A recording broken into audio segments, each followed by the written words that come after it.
Wow, ang ganda boards. Tara, doon tayo tumambay. Oo, sige, tara. Let's go. Sino siya? Mga kamag-anak ko lahat yan. Ganda naman ang lola mo, Jane.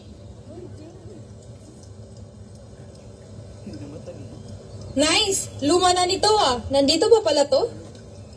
Ay, Leonora. Oh, asan si Jane? Ayan oh, nagpa-piano.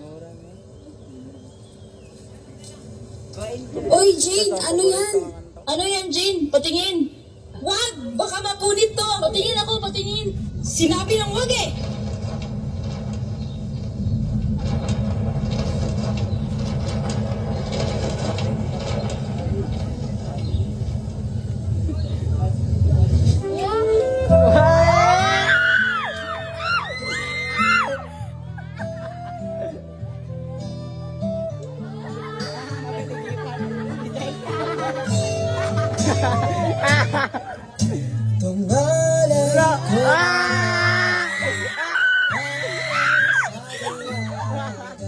Walang kasihan amoy rasa sa kung may naisipan tadhana mo pa di hahayaan mawala ka tumiham na mata mo mabasa handang gawin lahat maging pamilya ikaw na yan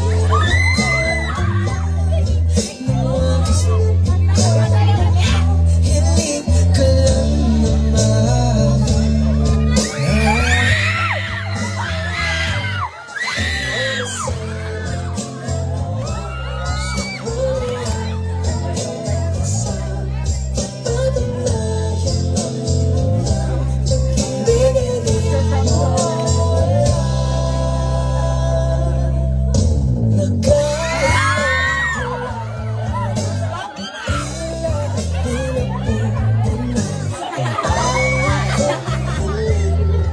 Sala ka na.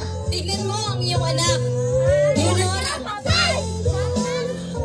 Leonora, sa kang binibini, nararapat kang igalang ang iyong sarili. Huwag kang sumama sa isang lalaking hindi nararapat sa iyo. Tandaan mo to, kapag nakita pa kitang sumasama sa kanya, hindi ko na talaga alam ang gagawin ko sa iyo. Ngunit ina, huwag kang sumama. Pumunta ka sa iyong silid at pagnilayan mo ang iyong nagawa.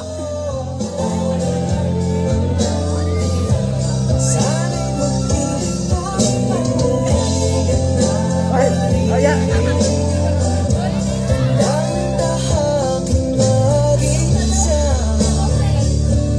kahit wala ka na.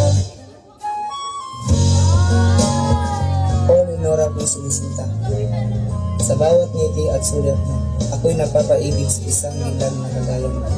Hindi mapakali sa mga titigin na parang nagsasabing ako'y iniibig mo. Sa paglipas ng mga panahon, hindi ako nagsawang iniibig ka o aking sinisita. At ang mga pangako natin noon sa isa't isa, nakala ko'y matutupad na. Ngunit hindi pa pala, sapagkat hindi tayo ang katadhana para sa isa't isa. Nagmamahal, Alfonso.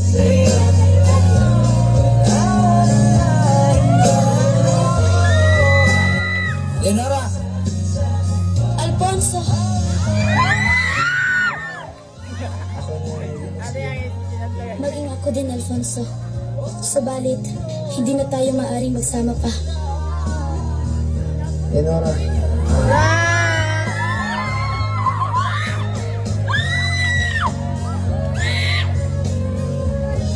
Para sagrado!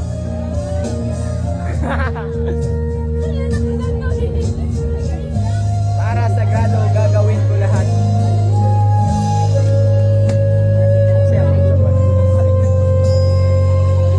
Ah, si Jilong to na kanila. Nagkatuluyan ba sila, Jane? Sad to say, hindi eh. Dinala kasi si Lola Leonora ng nanay niya sa Longgatsa. At nung time na bumalik si Lola rito, ikinasal na pala si Lolo Alfonso sa iba. Kaya ayun, hindi sila nagkatuluyan. Ganda naman ang kwento nila. Walang happy ending.